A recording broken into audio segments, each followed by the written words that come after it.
Hunger is the opposite of everything. I eat my way out of purgatory. I ingest everything. I swallow myself. I have that fear of peanut butter sticking to the hard palate of my mouth. I eat everything but peanut butter. I'm hungry and out of work. I lay down on a conveyor belt like chaplains in modern times and I fuck it up. And I miss everything and get sucked into the machinery where I am eaten first, and the gears pound me.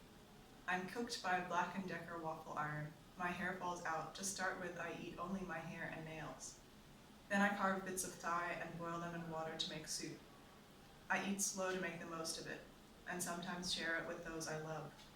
A meal brings people together. I eat leather. I make choices. I have free will and I choose to eat it instead. I eat art when I can get it, except art eats me, so it's more like a once-in-a-while treat. I eat steel, mostly hammers, some drill bits. I eat a Cessna 150. I wrap bacon around the barrel of my M16 assault rifle and fire off about 80 rounds, and eat the gun, which is greasy with bacon fat.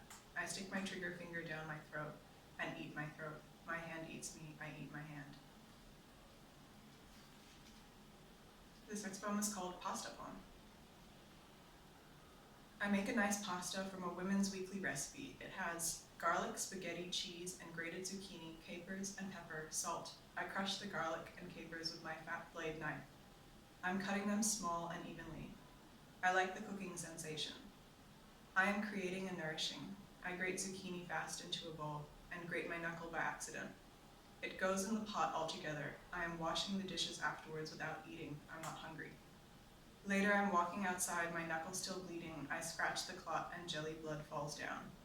When I am cooking for one I love, I will not wear gloves or tie back my hair.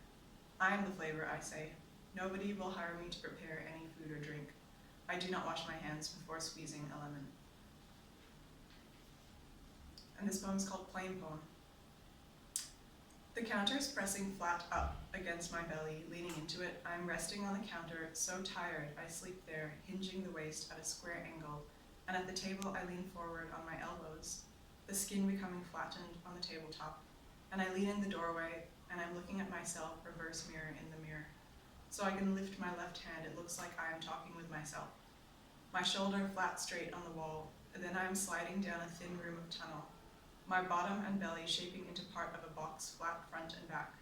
I'm sitting on polished concrete, and my bottom and bottom of my thighs are flat underneath. I'm crushed by a big heavy weight into the perfectly level ground and become one with it. The weirdest response I've ever had to one of my poems would be when I was reading them at a small, intimate gathering in Newcastle with about 20 people in the room. And a friend of mine, Trisha Pender, while I was reading Semi-Automatic, I think, put her face in her hands and just started like laughing, I suppose, laughing but kind of painfully, because she was so disgusted by what was going on, I guess.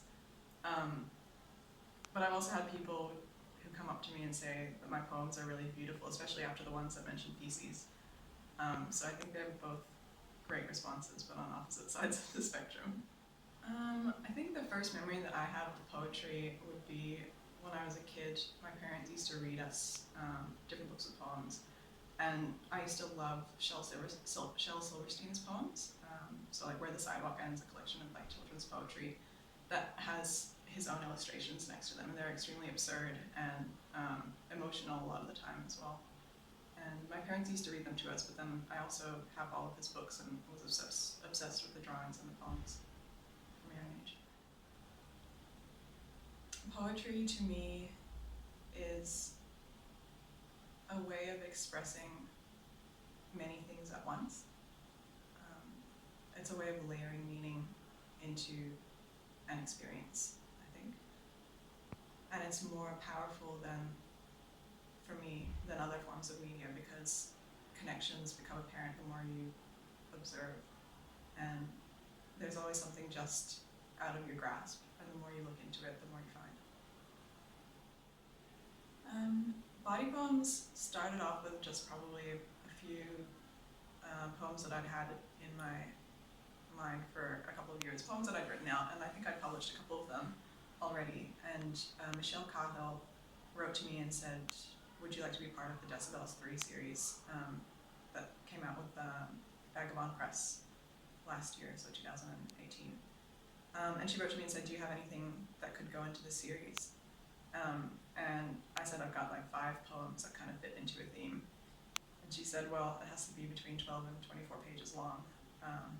Oh no, maybe it was 12 and 40 pages long. But anyway, I was like, okay, I can do that. So I ended up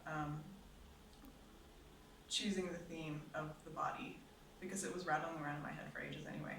And these poems fit into that theme, and they kind of generated more, and they inspired me to just look into all these really gross bodily experiences that I have that I think are things that I would love to be able to share with people but haven't been able to just in polite conversation. And poetry doesn't have to be polite, so I just took that opportunity that Michelle gave me and pushed out all of these gross body poems in a really short space of time. And they all managed to fit together. I'm really interested in the body because a lot of the art and literature and poetry that I have read about the body is about how beautiful it is and how it looks and how it feels, like touching bodies, and how delicate and ethereal they are. But my experience of having a body has always been like mostly disgusting. They're sweaty, smelly, soft, squishy things. And they change all the time. They're not the same from one day to the next, especially, my body. And there are all these gross experiences that I've gone through in my life that are not talked about in art or literature, and I really wanted to see if it was possible to bring that into a literary space, and make it more three-dimensional than just gross or just beautiful. So I've tried to use the body as a canvas, I suppose, for all of these human experiences that go beyond just the beautiful outside.